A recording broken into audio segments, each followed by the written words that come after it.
Set the bar high. Perception drives expectation. Expectation drives opportunity. Opportunity drives achievement. Achievement drives perception. Do you want me to help you out with life right now?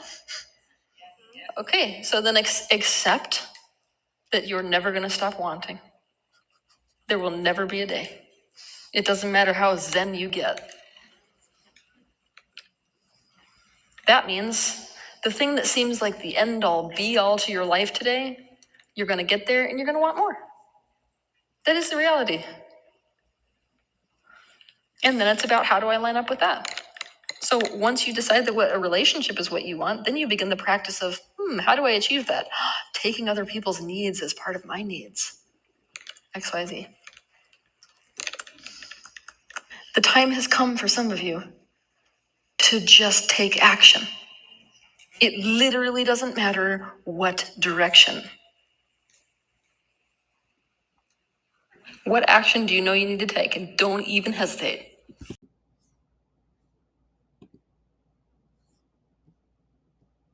Hey guys, welcome home to You Are the Compass. I'm currently in Canada, in which I am in a winter wonderland, and it's nearly time to set our sights on the new year. Today, however, I would like to unpack the presents a little early with the thought that there is no time limit on our dreams, that we as individuals need to set time to our own mindsets to achieve the goals. And whilst on this journey, to be open for heights that we couldn't even imagine thinking at the starting line. We as humans will always reach for more.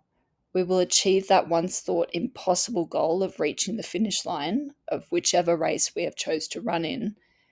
And then we will ask ourselves, what's next? John, you've always been an avid traveler, sailing and motorbiking all over the world. Tell us, where are you joining us from this sunrise, and how setting the sails all those years ago on Millennium has led you to keep setting those sails on the mast even higher?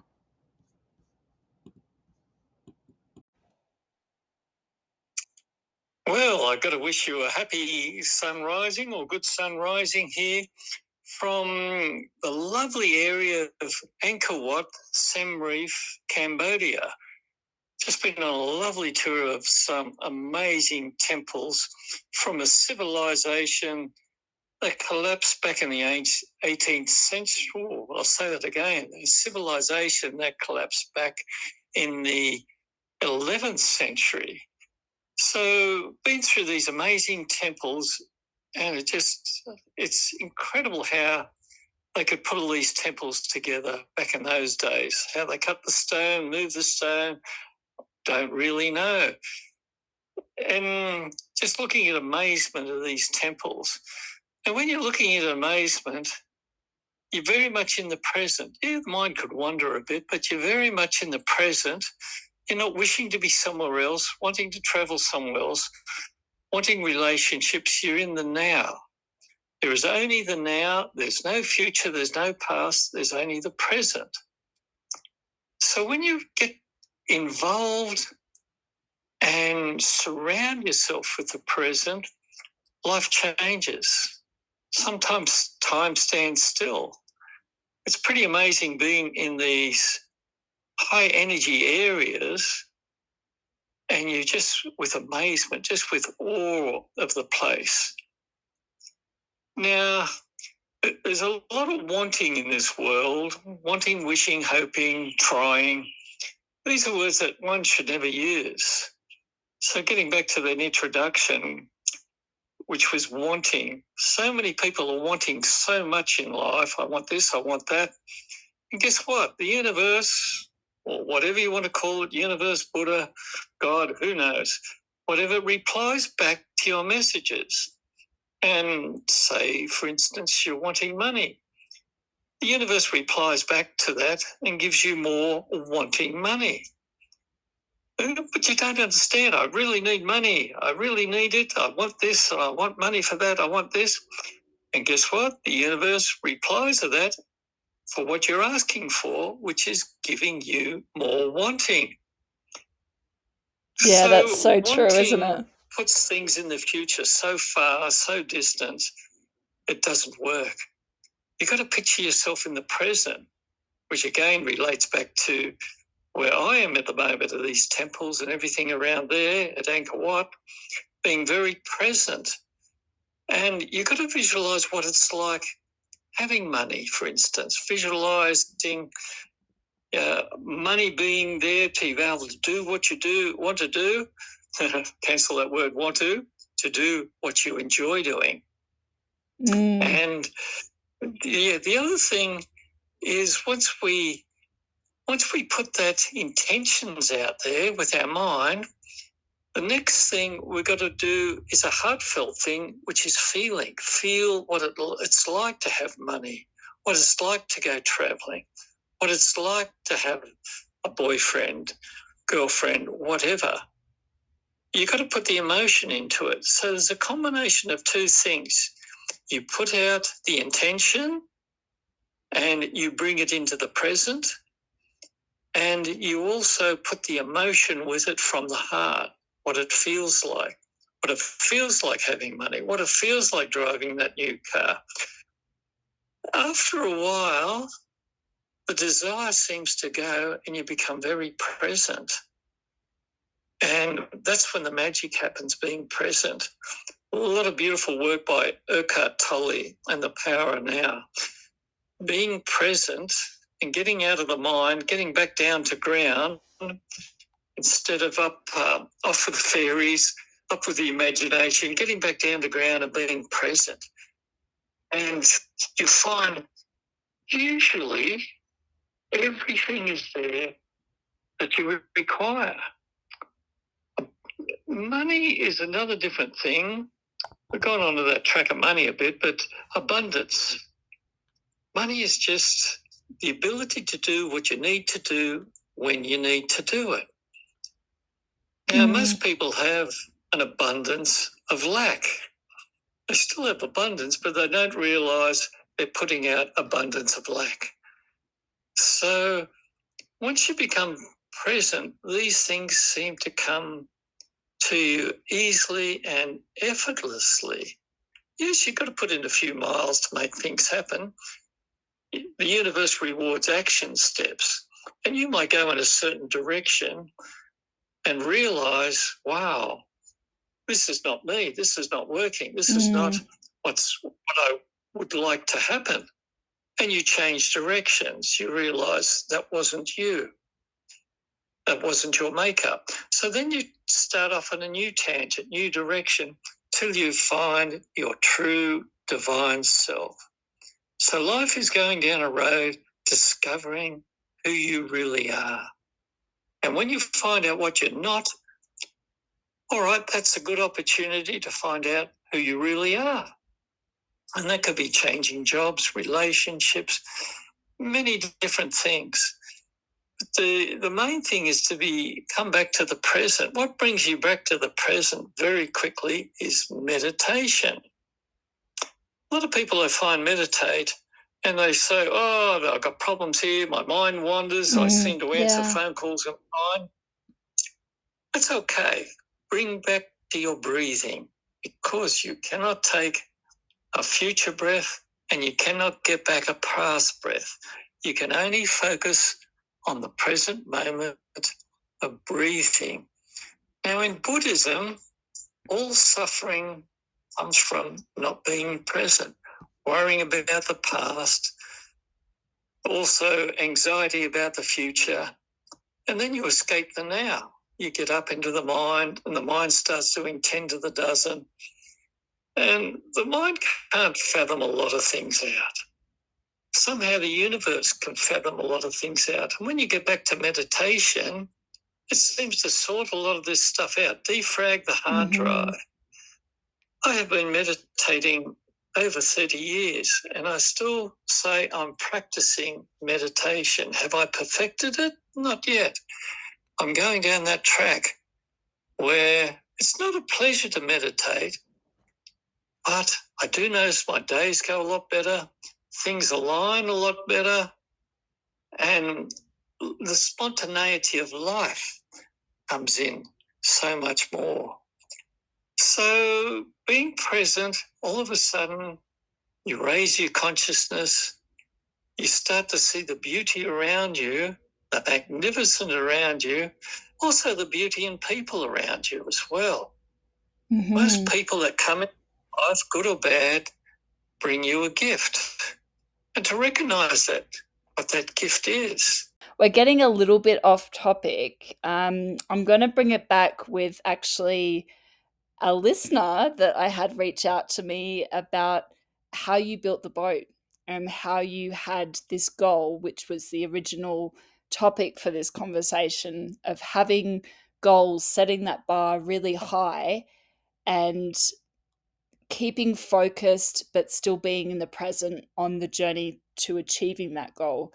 Could you let us know maybe a little bit of an insight on how you did that with building Millennium? I know it took over 5 years. How did you set the goal that high to build your own boat and then do the day to day, as we say? Yes, well, that's a very interesting one. After doing a bit of sailing, I realised I required a bigger, better, faster boat. And to do that, I stepped out to something much, much bigger. The desire was to have a 60-foot boat. And I started picturing myself what it was like. And I was very interested in a lot of single-handed round-the-world racing boats, which was 60 foot long. That's about 18 metres. And I started focusing on them, looking at them, finding out as much information about the boats, the people, and also the design. Got very deeply into the design, and then I decided to sell my previous boat and start building another boat. So I didn't realise how much a bigger step I was going from the previous boat. And the first boat took me 5.5 years to build, and it was a 45-foot boat. Then I decided to go for a bigger boat, 60 foot, which was only 15 foot longer. And I thought, wow, that's not that much bigger, just 15 foot bigger. What I didn't realise was the boat was double the size, double the cost, double the materials. Yes, it was a huge, you're stepping up many-fold going up to that size boat.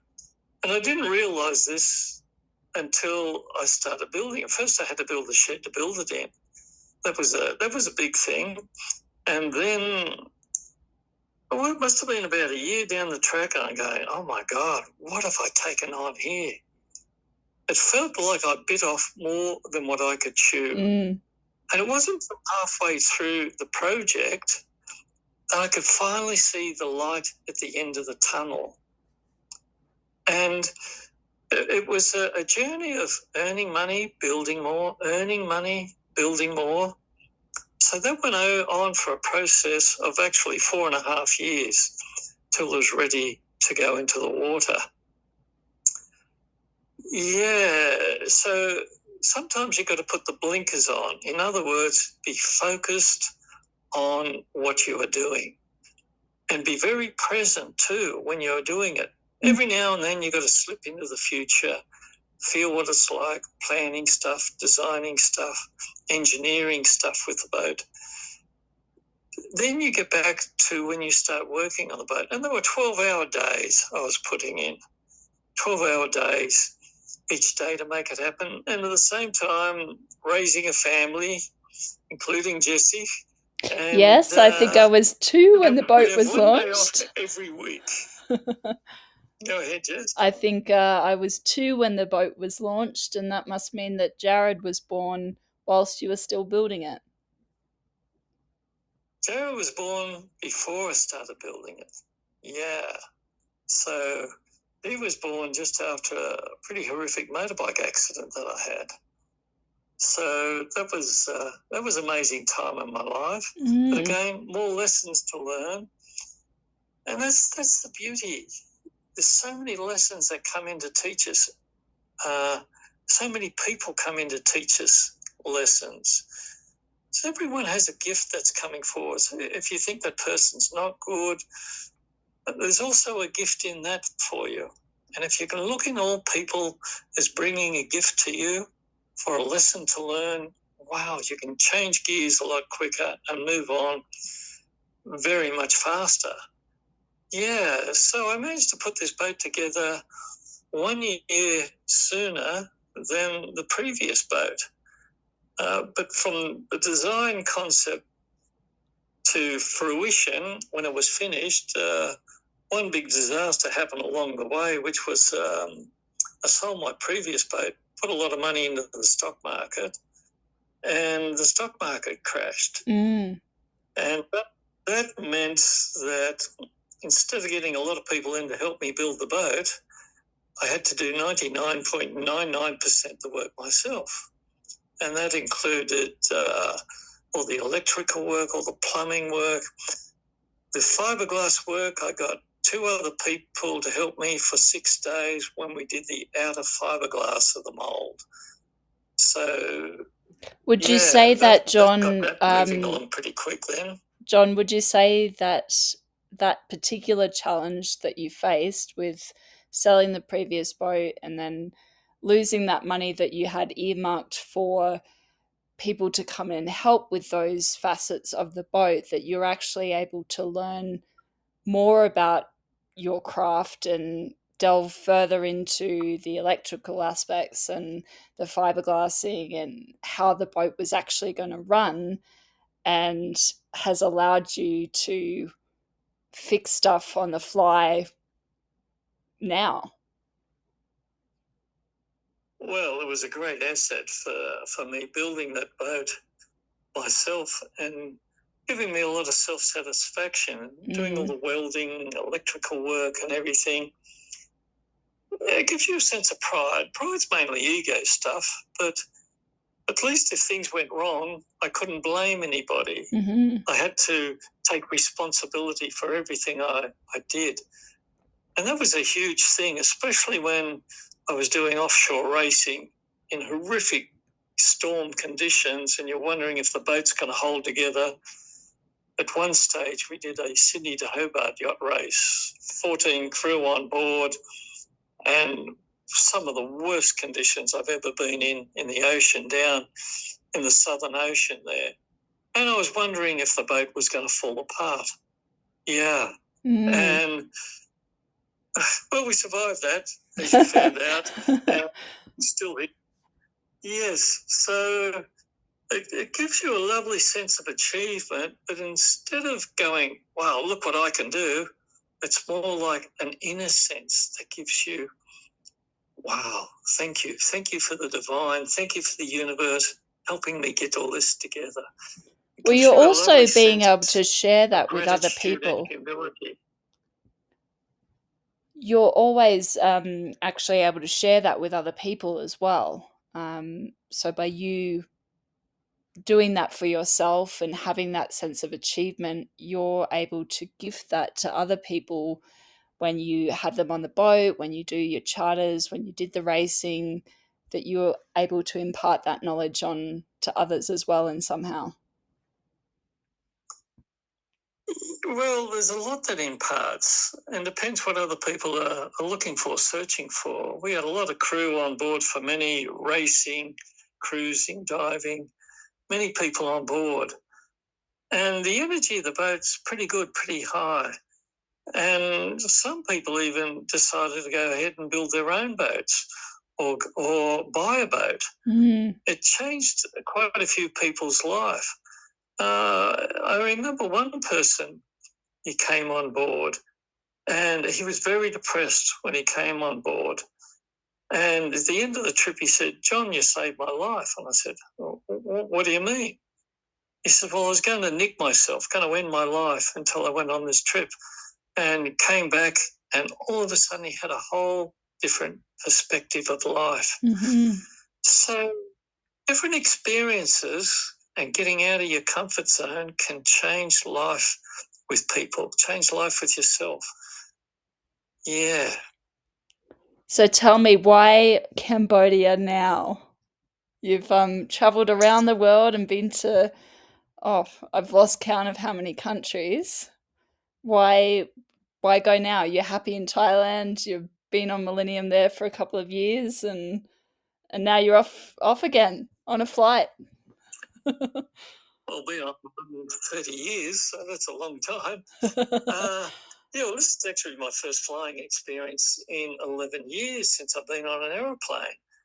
And it's interesting, my base knowledge, I'm an aircraft engineer, and I always loved flying. And yeah, so it was always exciting going to places. Angkor Wat is one of the places I've been looking forward to because of its mystic. And there's still a lot of study now to research and find out about this place. What happened to the civilizations here before? And it was very much at the height of Buddhism over here. But then there was some religious wars, Buddhism, Hindus. I really haven't researched all that yet. But the Cambodian people are beautiful people, love the people.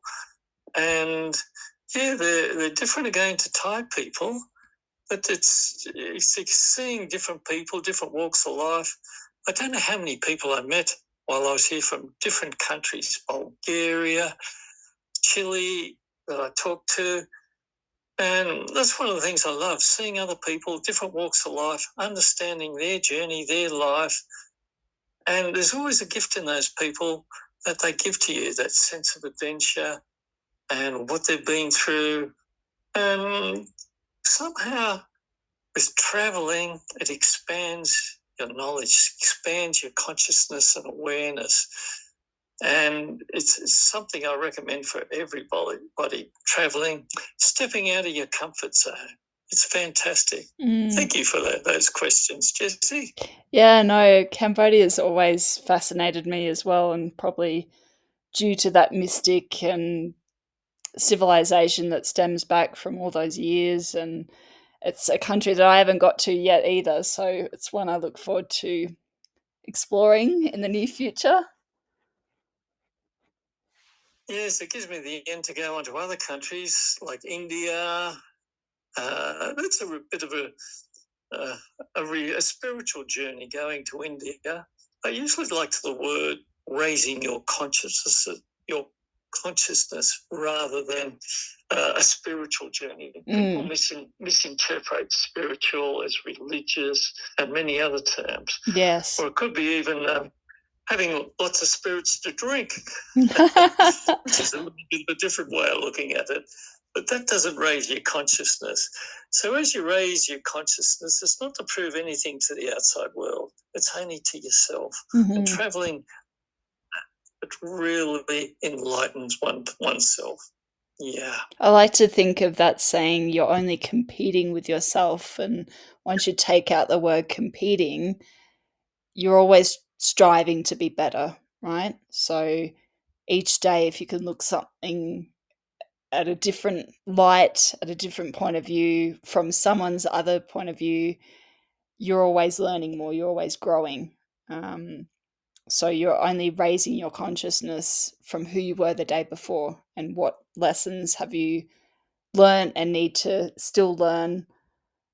That's only going to come back the next day, right? Well, it's being the best you can be. And guess what? It's none of your business what other people think of you. Yeah. It's so important what you think of yourself. So many people just worry what other people think of them. They do this or don't do that because they're too concerned what other people think. The journey is to be your true divine self, whoever that is, whether you're the world's best boat builder, the best street cleaner, or the best bank robber. Doesn't worry me. Just being your true self. And you notice when you meet somebody who's their real, genuine self, they're usually a big pleasure to talk to. They're very interesting. The ego doesn't come up. They're not trying to prove anything to you. And that's what makes people more humble. Humility is a very powerful thing. Gratitude is a very powerful thing. In the West, they don't seem to teach much of that stuff.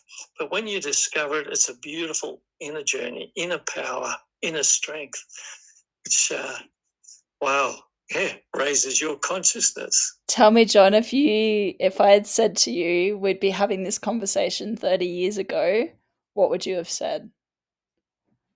Well, 30 years ago, how old were you then? 3? I was 3.